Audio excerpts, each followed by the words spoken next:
ആദ്യമായി ഏവർക്കും പരിശുദ്ധ കന്യകാമറിയത്തിന്റെ ജനന തിരുനാൾ ആശംസകൾ സ്നേഹപൂർവ്വം നേരുന്നു.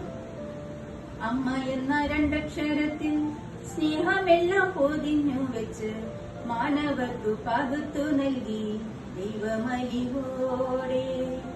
പുതിയ വർഷത്തിന്റെ ആരംഭം കുറിക്കുന്ന ജനുവരി 1 തിരുസഭ ദൈവമാതൃത്വ തിരുനാളായി ആചരിക്കുന്നു. പുതുവർഷത്തിന്റെ ആരംഭം കുറിക്കുന്നത് ദൈവമാതാവിന്റെ തിരുനാൾ ആവുക എന്നത് എന്തുകൊണ്ടും നമ്മുടെ ആഹ്ലാദത്തെ ഇരട്ടിപ്പിക്കുവാൻ പോരുന്നതാണ്. ക്രിസ്തുവിന്റെ ജനനത്തിന്റെ സത്വാർത്ത ആട്ടിടയന്മാരെ അറിയിച്ച് മാലാഖമാർ അപ്രതീക്ഷിതമായതിനു ശേഷം ആട്ടിടയന്മാർ മാലാഖമാർ പറഞ്ഞതനുസരിച്ച് ബെത്ലഹേമിൽ പോയി മറിയത്തെയും ജോസഫിനെയും പുൽക്കൂട്ടിൽ കിടക്കുന്ന ശിശുവിനെയും കണ്ടു. അനന്തരം ആട്ടിടയന്മാർ ശിശുവിനെക്കുറിച്ച് തങ്ങളോട് പറയപ്പെട്ട കാര്യങ്ങൾ മറ്റുള്ളവരോട് അറിയിച്ചു. എല്ലാവരും ഇത് കേട്ട് ആശ്ചര്യപ്പെട്ടു. മറിയമാകട്ടെ ഇതെല്ലാം ഹൃദയത്തിൽ സംഗ്രഹിച്ച് ഗാഢമായി ചിന്തിച്ചുകൊണ്ടിരുന്നു. ദൈവത്തിന്റെ മാതാവാകാൻ വിളിക്കപ്പെട്ട സ്ത്രീയിൽ അനുഗ്രഹം പൂർണ്ണമായും സാക്ഷാത്കരിക്കപ്പെട്ടു. ദൈവമാതാവ് എന്നതുകൊണ്ട് എന്താണ് അർത്ഥമാകുന്നത്? മറിയത്തിന്റെ ഉദരത്തിൽ പരിശുദ്ധാത്മാവിനാൽ മനുഷ്യനായി അവതരിച്ചവൻ ജലപ്രകാരം മറിയത്തിന്റെ പുത്രനാണ്. ആ പുത്രൻ ത്രിയേക ദൈവത്തിലെ രണ്ടാമത്തെ വ്യക്തിയും പിതാവായ ദൈവത്തിന്റെ നിത്യപുത്രനുമാണ്. അതിനാൽ മറിയത്തിൽ നിന്ന് ജനിച്ചവൻ ഒരേ സമയം പൂർണ്ണ മനുഷ്യനും പൂർണ്ണ ദൈവവുമാണ്. ആ അർത്ഥത്തിലാണ് മറിയം ദൈവത്തിന്റെ മാതാവാകുന്നത്. ഭൂമിയിലെ ഏറ്റവും അനുഗ്രഹീതമായ പദം അമ്മ. ഒരു മനുഷ്യൻ ലോകത്തെ നോക്കിക്കാണുന്നത് അമ്മയുടെ കണ്ണുകളിലൂടെയാണ്. അമ്മയല്ലാതെ ഭൂമിയിൽ മറ്റെന്ത് നന്മയാണ് ഉള്ളത്?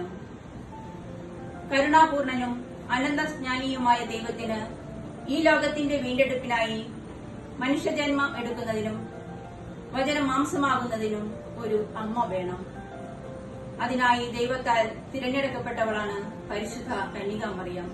എളിമ നിറഞ്ഞ മനസ്സോടെ ദിവ്യകുമാരന്റെ അമ്മയാകുന്നവളോടെ ദാസിയാകാൻ ആഗ്രഹിച്ചവളാണ് പരിശുദ്ധ അമ്മ. എളിമ, സ്നേഹം, കരുണ, വാത്സല്യം, ദൈവഹിതം അന്വേഷിക്കൽ, അനുസരണം തുടങ്ങി ഒട്ടേറെ വൈശിഷ്ട്യങ്ങൾ അമ്മയിൽ കാണാം. അമ്മയെക്കുറിച്ച് ധ്യാനിക്കുമ്പോൾ എന്നെ ഏറെ ആകർഷിച്ച 3 പ്രത്യേകതകളുണ്ട്. ഒന്നാമതായി, ആരോടും പരാതികളോ പരിഭവങ്ങളോ ഇല്ലാത്ത അമ്മ. തന്റെ ദിവ്യകുമാരന് ജന്മം നൽകുവാൻ കാലിത്തൊഴുത്ത് ലഭിച്ചപ്പോഴും ശിശുവിനെ കൂട്ടി ഈജിപ്തിലേക്ക് പോകുവാൻ പറഞ്ഞപ്പോഴും തന്റെ ദിവ്യകുമാരന്റെ പീഡാനുഭവവും കുരിശുമരണവും നേരിട്ട് അനുഭവിച്ചപ്പോഴും ഒരിടത്തും അമ്മ പരാതി പറയുന്നില്ല. ഉള്ളതുകൊണ്ട് തൃപ്തിപ്പെടുക, ദൈവഹിതം എന്താണ് അതനുസരിക്കുക എന്ന അമ്മയുടെ മഹനീയ മാതൃക നമുക്കും അനുകരണീയമാണ്. രണ്ടാമതായി, നഷ്ടപ്പെട്ട യേശുവിനെ തേടിപ്പിടിക്കുന്ന ഒരു അമ്മ. ലൂക്കായുടെ സുവിശേഷത്തിൽ നഷ്ടപ്പെട്ട യേശുവിനെ തേടിപ്പിടിക്കുന്ന ഒരു അമ്മയെ നമുക്ക് കാണാം. ഒടുവിൽ കണ്ടുകിട്ടുന്നതുവരെ അന്വേഷിച്ചു നടന്നു. കണ്ടുകിട്ടിയപ്പോൾ അത്യധികം ആഹ്ലാദിച്ചു. നമ്മുടെ ജീവിതത്തിലും യേശു നഷ്ടപ്പെടുന്ന അവസരങ്ങളുണ്ടാകാം. ആ അവസരങ്ങളിൽ അമ്മ അനുഭവിച്ച വേദന നമ്മെയും പിന്തുടരട്ടെ. മൂന്നാമതായി, മറ്റുള്ളവരുടെ ആകുലതകളിൽ ശ്രദ്ധ ചെലുത്തുന്ന ഒരു അമ്മ. കാനായിലെ വിവാഹവേളയിൽ അവിടെ വീഞ്ഞു തീർന്നു പോയപ്പോൾ ആ കുടുംബത്തോട് കരുണ കാണിക്കുന്ന ഒരു അമ്മയെ നമുക്ക് കാണാം.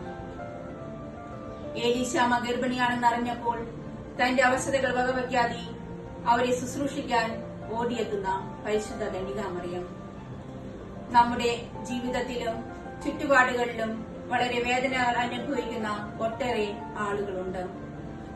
ഈ അവസരങ്ങളിൽ അമ്മയെ പിഞ്ചെന്ന് അവർക്ക് ആശ്വാസം നൽകുന്നവരായി തീരാൻ നമുക്ക്. ഈ ഭൂമിയിൽ നിന്ന് പോകുന്നതിന് മുമ്പ് നസ്രായൻ തന്റെ പ്രാണൻ പകുത്തു നൽകുന്നതോടൊപ്പം ഒരു അമ്മയെ കൂടി നൽകി. നസ്രായന്റെ അമ്മ എന്റെയും നിന്റെയും അമ്മയാണ്. ഇതാ നിന്റെ അമ്മ എന്ന് പറഞ്ഞ് വെറുതെ ഒരു അമ്മയെ നൽകുകയല്ല യേശു ചെയ്തത്. ആ അമ്മ പകർന്ന ജീവിത മാതൃക നമ്മുടെ ജീവിതത്തിലും പകർത്താൻ വേണ്ടി കൂടിയാണ്. ജപമാല എന്ന ആയുധം കൈകളിലേന്തി അമ്മയുടെ കൈപിടിച്ച് നമുക്കും മുന്നേറാം.